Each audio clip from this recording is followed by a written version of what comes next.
Samantalahin habang walang tugtog-tugtog.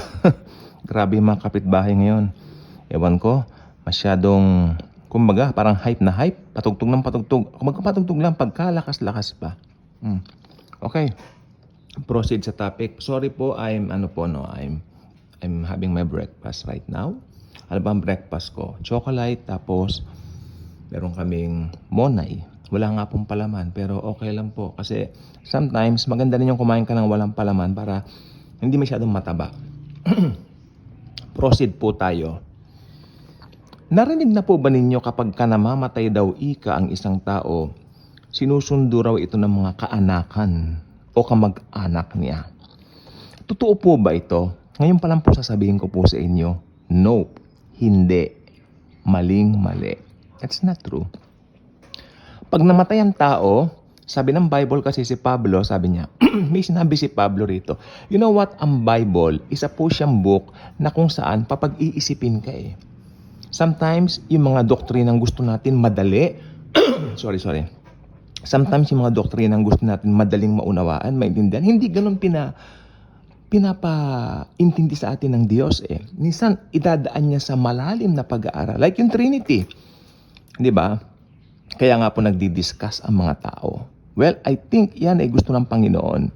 The more you discuss, the more you learn, the more you study. Kasi if you don't discuss anything, basta pinaniwalaan mo na lang, that's nonsense. Because, paano yun? Hindi mo man lang inaral, pinapaniwalaan mo. Ganon din po yung Trinity. Diba? Nakalagay sa Bible, 3 ang persona ng Diyos, pero iisang Diyos siya. Okay? God the Father, God the Son, God the Holy Spirit. And yet, one God.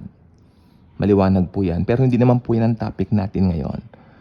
Isa pong topic ngayon sa Bible, yung sinabi ni Pablo na, mas gugustuhin ko pang umalis sa body na ito, sa katawan na ito, at pumasa kay Kristo. Kesa, manatili pa rito. Pero, sabi niya, dahil sa inyo, pipiliin ko muna yung na dito muna sa katawan na ito o dito sa earthly tent na ito para patuloy ko kayong magabayan sa inyong paglago kay Kristo. So, dito, makikita po natin dito na si Apostol Pablo po ay may sinasabi po yung pumasa kay Kristo. Yung sabi niya, nanaisin ko pang umalis sa katawan na ito para pumasa kay Kristo. Diba? So, ibig sabihin nun, pag namatay ang tao, na kay Kristo Jesus ka na agad, na kay Jesus ka na agad. Yun yun. Hindi yung mga kasabihan na susundin doon ng mga kamag-anak. Tapos ito pa ang worst, may namatay daw silang anak na bata. Sabi niya pag namatay daw sila, okay daw kasi may angel doon na mag-aano ng ilaw, mga ganon. Mga kalokohan po yan. Mga kalokohan po yan na walang basihan sa scripture. Pag walang basihan sa scripture, wag mong paniwalaan, por favor. Dahil malilinlang ka, at pag nalinlang ka, makapanlilinlang ka rin sapagkat yung pinaniniwalaan mong mali na yan, ipapasa mo sa iba. Kawawa naman yung mga tao. Please, base it on the word of the Lord Jesus Christ, the Bible. Kung hindi ka sigurado sa isang doktrina, magtanong po kayo sa mga born-again Christians na nag-vlog. Nandyan po ang comment section. Dito magtanong po kayo sa akin. Sasagutin ko po kayo. Kung hindi kayo maintindihan, wag lang kayong naniniwala kung saan-saan. Dito po talaga, totoo kasi si Jesus lang po ang itinataas natin. Sabi ko po sa inyo, pag namatay ang tao, diretso kay Jesus. Ganito po yan. Halimbawa, pag namatay, actually, hindi po tinatawag ni Jesus na namamatay ang isang born-again Christian. Anong tawag niya? Natutulog. Sabi niya, hindi ba nung nalaman ni Jesus na si Lazaro may malubhang karamdaman? Sabi ng mga apostoles niya, hindi po ba kayo pupunta roon? No, hindi muna, sabi niya. Kaya si Jesus nagpalipas muna ng 4 na araw doon sa kanyang kinaroroonan. Then after 4 days, nag-decide ang Panginoon na pumunta doon sa kanyang kaibigan na namatay na nga na si Lazaro. Pero bago siya pumunta, may sinabi siya sa mga disciples niya. Sabi niya, pupuntahan natin si Lazaro at siya ay aking gigisingin sapagkat siya ay natutulog, sabi ni Jesus. Sabi ng mga apostoles niya, aba, kung ganoon po Panginoon, tara, gisingin na natin siya. Gisingin na po ninyo siya. Gagaling na po siya kasi natutulog lang pala, gigising. Diniretso ng Panginoong Jesucristo yung mga disciples. Namatay na si Lazaro. O, di ba?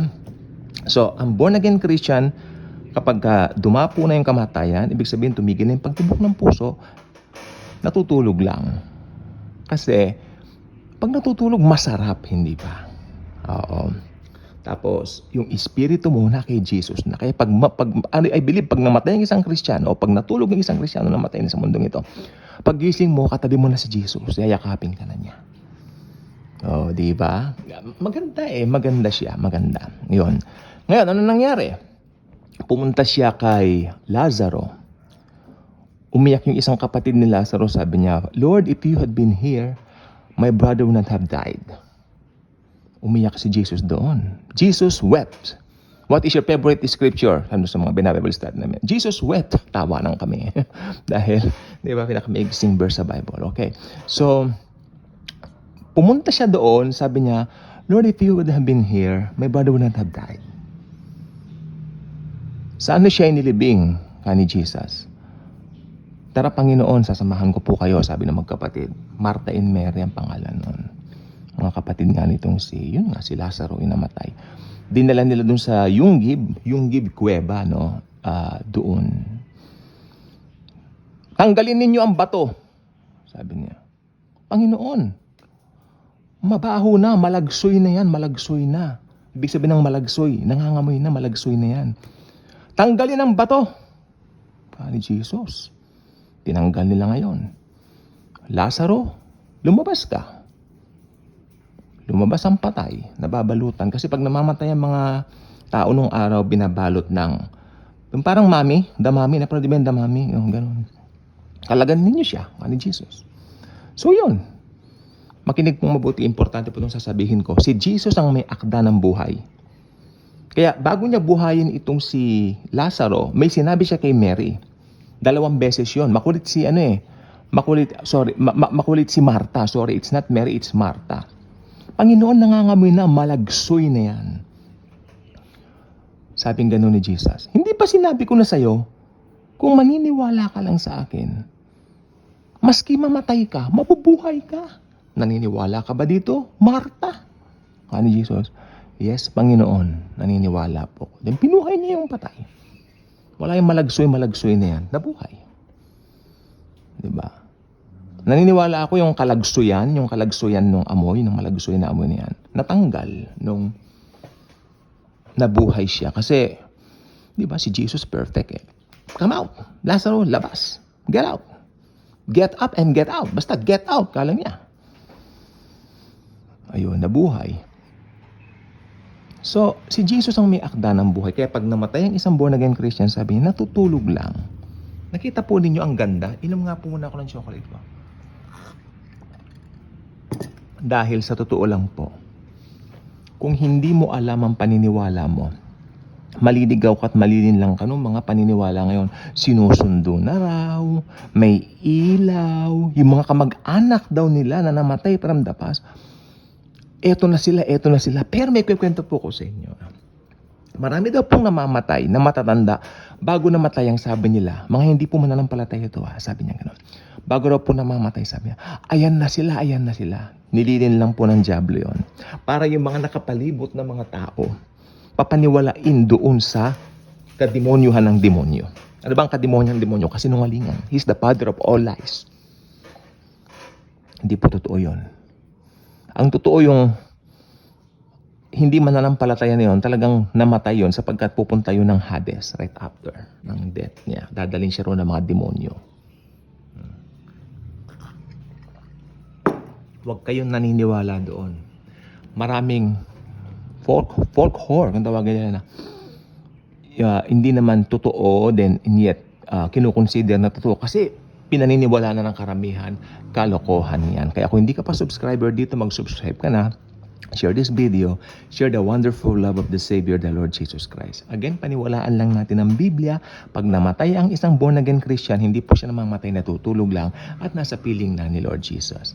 Thank you, and Jesus truly loves us all.